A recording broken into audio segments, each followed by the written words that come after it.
सुनकर देखो, सुनकर देखो, सुनकर देखो जी। ममता राहुल मोदी बोले, लिखे जितेंद्र जी।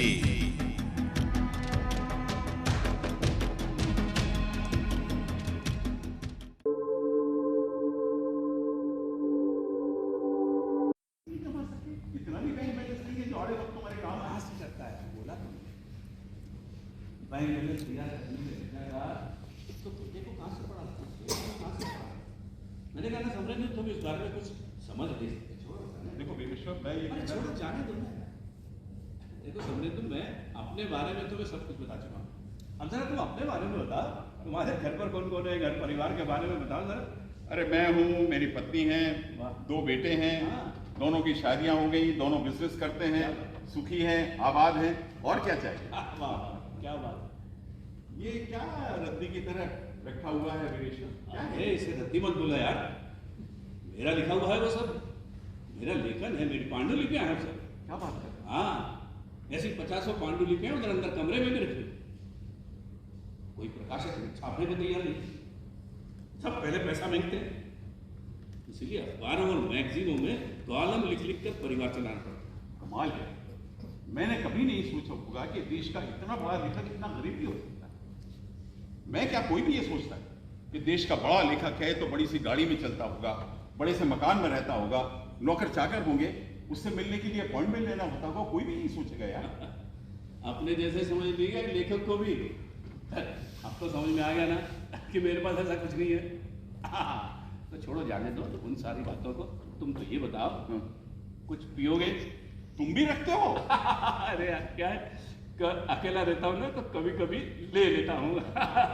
लेकिन तुम्हारे स्टैंडर्ड की नहीं होगी। कमाल कर रहे हो वीरेश्वर, कॉलेज के जमाने में तो हर कुछ चलता था। अभी लेके आया। हाँ। ठंडा पानी चलेगा ना? हाँ हाँ, चलेगा, दौड़ेगा। अभी आया।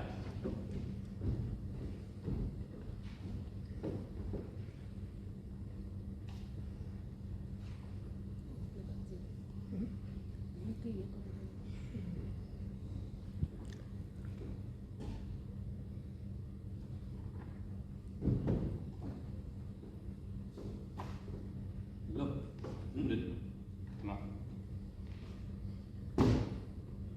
लो। Cheers. cheers। और सुनो, आओ बैठो ना। हाँ, और बताओ, क्या हुआ समझे? अचानक खामोश हो गए, सब ठीक है? हाँ। ये ठीक नहीं है? अरे वीरेश्वर, तुमने अभी अभी अपनी ट्रेजेडी बताई, क्या मेरी ट्रेजेडी भी सुनो? हाँ? सुना जरूर था भाई कि इस संसार में सुखी कोई नहीं है। अरे सिद्धांत के अनुसार तुम्हें तो सुखी होना ही चाहिए। रोटी, कपड़ा और मकान, यही सिद्धांत था। हाँ, मनुष्य की बेसिक जरूरत तो यही होती है। और उसके बाद मतलब उसके बाद तुम्हारा सिद्धांत क्या कहेगा? जब ये रोटी, कपड़ा और मकान हर इंसान के पास होगा, उसके बाद आर्थिक समानता, और उसके बाद सामाजिक समानता, और उसके बाद बौद्धिक समानता, अवसरों की समानता, खुशियों की समानता। अच्छा, जिस दिन ये सारी समानताएं इंसान को हासिल हो जाएंगी, उस दिन क्या करोगे? उस दिन अपने सिद्धांतों की फाइल बंद कर दो।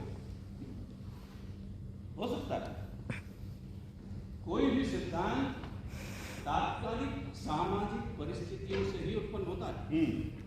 यानी कि तुम्हारा ये सिद्धांत वक्ती हाँ? है ना? खैर छोड़ो, अभी अभी तुमने अपनी तकलीफें बताई, अपनी ट्रेजेडी सुनाई, क्या मेरी तकलीफ भी सुनो? हाँ? तुम्हारी तकलीफ?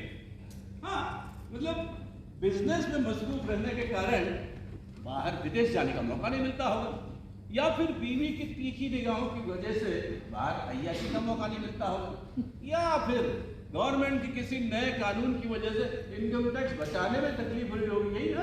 बस इतना ही सोच सके। अरे यार, अब तुम्हारे जैसे सुखी संपन्न इंसान के लिए और क्या सोचूं मैं? हाँ, कोलेस्ट्रॉल या डायबिटीज जरूर बढ़ा हुआ हो सकता है, उसके अलावा तुम्हें क्या तकलीफ होगी भाई? है एक गांठ है जो बार बार की, लेकिन ये गांठ मेरे शरीर में नहीं, मेरे मन में। और इसकी जड़ में तुम हो गिरीश्वर, तुम। मैं? हाँ तुम। तुम्हें याद है एक बार कॉलेज में ऐसे राइटिंग कंपटीशन हुआ? हाँ, निबंध लेखन प्रतियोगिता, इसमें तुमने भी हिस्सा लिया था। और ये प्रतियोगिता तुमने जीती। हाँ, मुझे अच्छी तरह से याद है। जानते हो, उसका वो मेमेंटो तो अभी भी मेरे पास रखा है। अभी भी? हाँ यार मैं देख सकता हूँ उसको? हाँ, तुमने अभी लाया, यहीं पे रखा हुआ है, एक मिनट देखना।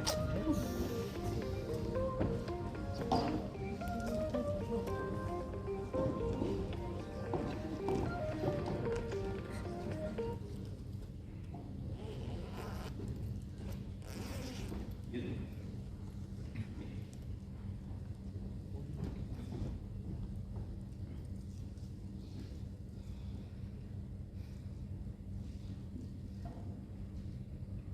सब कुछ याद है, सब कुछ। कॉलेज के सेंट्रल हॉल में एनुअल फंक्शन हुआ। पूरा हॉल स्टूडेंट से खचाखच भरा।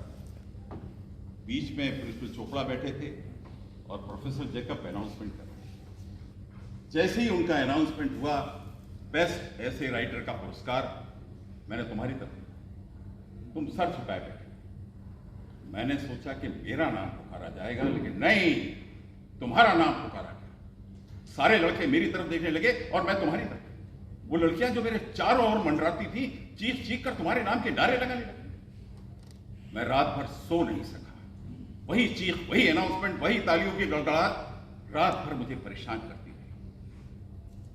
चारों तरफ तुम्हारे जलवे, तुम्हारी चर्चाएं। प्रोफेसर तुम्हारा नाम ले लेकर हम जैसे लड़कों को चढ़ाया करते थे। मैं ये सब बर्दाश्त नहीं कर सका था और उसी दिन से तुमसे ईर्ष्या करने लगा था। क्या? ईर्ष्या? हाँ, ईर्ष्या। मुझे लगा कि मैं तुमसे मात खा गया। शहर के इतने बड़े बिजनेस का बेटा एक मामूली तबके के लड़के से मात खा गया, और फिर मैंने उसका बदला लिया। तुम्हें सुनकर देखो, सुनकर देखो, सुनकर देखो जी।